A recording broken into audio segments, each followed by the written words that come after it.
அதன் தொடர்ந்து நடிகர் விஜய் தாவேக தலைவர் அவர்கள் எம்ஜிஆரை புகழ்ந்து பேசி வருகிறார். நீங்கள் எம்ஜிஆருடைய தீவிர ரசிகர், பக்தர், எம்ஜிஆர் காலத்து அதிமுக தொண்டர். இது எப்படி பார்க்குறீங்க? தனியாக ஒரு கட்சி ஆரம்பிச்சிருக்காரு. அந்த கட்சிக்கும் அதிமுகவுக்கும் ஒட்டு உறவு கிடையாது உண்மையிலேயே. இந்த வகையில் எம்ஜிஆரையும் அறிஞர் அண்ணாவையும் இந்த முறை அவர் பயன்படுத்தினது தவறு. எம்ஜிஆரும் அண்ணாவும் எங்கள் உரிமையை நீ கையாள முடியாது. உனக்கு எம்ஜிஆர் படம் போடுறதுக்கு அண்ணா படம் போடுறதுக்கு இவனுக்கு யார் கொடுத்தது அனுமதி? எம்ஜிஆர் தொண்டம் கொடுத்தானா?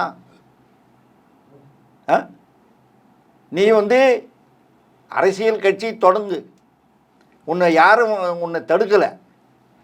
நீ பேசுகிற பேச்சு விஷமத்தனமான பேச்சு. தம்பி விஜய், உன்னை கடுமையாக எச்சரிக்கிறேன்.